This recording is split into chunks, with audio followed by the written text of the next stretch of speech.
সারা রাজ্যে যখন পালিত হয় শারদীয়া দুর্গাপূজা, তখন ভিন্ন রূপে দেখতে পাওয়া যায় বালুরঘাটের ফুলঘরা এলাকায় ভিন্ন ছবি। এই সময় গ্রামের মানুষ মেতে ওঠে মনসা পুজোয়। কারণ হিসেবে তারা জানিয়েছেন, একসময় এই গ্রামে নাকি সাপের উৎপাত ছিল।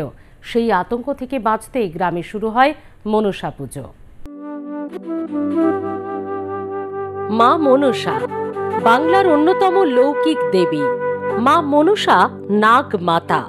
মধ্যযুগের বাংলা সাহিত্যের মনসা মঙ্গল কাব্য এই মনসা দেবীর পুজো প্রচারকে কেন্দ্র করেই লিখিত হয়। প্রাচীন কাল থেকেই বাংলার আবহাওয়া ও মৃত্তিকা সাপের জন্ম ও বৃদ্ধির পক্ষে অনুকূল।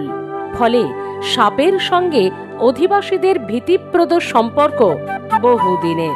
নজর রাখা যাক মঙ্গল কাব্যের দিকে। মনসা মঙ্গলের প্রথমাংশে মনসার জন্মকাহিনী ও পিতৃগৃহে গমন, সৎ মা দেবী চণ্ডী কর্তৃক লাঞ্ছিত হওয়া, মনসার বিবাহ, চণ্ডীর ছলনায় সর্পসজ্জিত মনসাকে দেখে জরৎকারুর পালানো, শিবের মাধ্যমে মা মনসাকে বনে রেখে আসা, নেতার সৃষ্টি মা মনসার সভ্য সমাজে পুজো পাওয়ার চেষ্টা, চাঁদ সওদাগরের সঙ্গে দ্বন্দ্ব, বেহুলার হাতে পুজো পাওয়া। সংক্ষেপে এই হলো মনসা মঙ্গলের কাহিনী। শুধু বাংলা, বিহার, অসম নয়, সাপের অধিষ্ঠাত্রী দেবীর পুজো গোটা ভারতের লোক সমাজে প্রচলিত।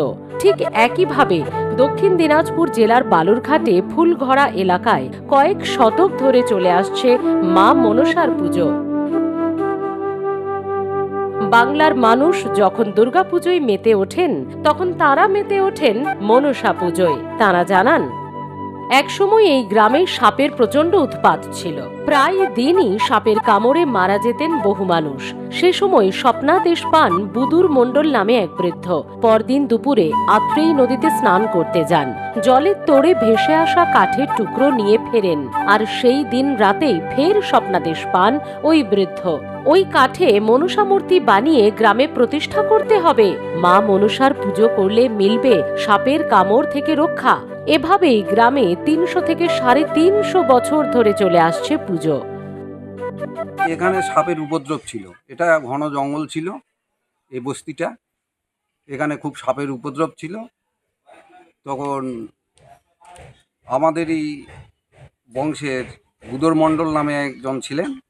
তিনি স্বপ্নাদেশে আত্রাই নদীর কাঠামোটা ভেসে যাচ্ছিল, তাকে স্বপ্নাদেশ দেখায় এবং সেই কাঠামো এনে তখন থেকেই এই পূজার সৃষ্টি হয়। এখানে আমরা ভালোভাবে আনন্দ করতে করি।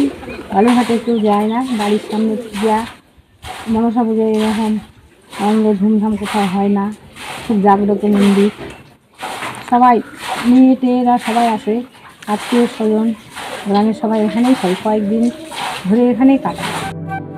মনসা পুজোকে কেন্দ্র করে পুজোর কদিন গ্রামে চলে যাত্রা গান, মনসা মঙ্গল গান।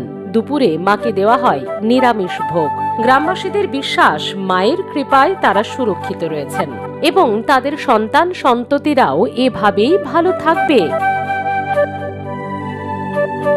দক্ষিণ দিনাজপুর থেকে শিবশঙ্কর চট্টোপাধ্যায়ের রিপোর্ট, আর প্লাস নিউজ।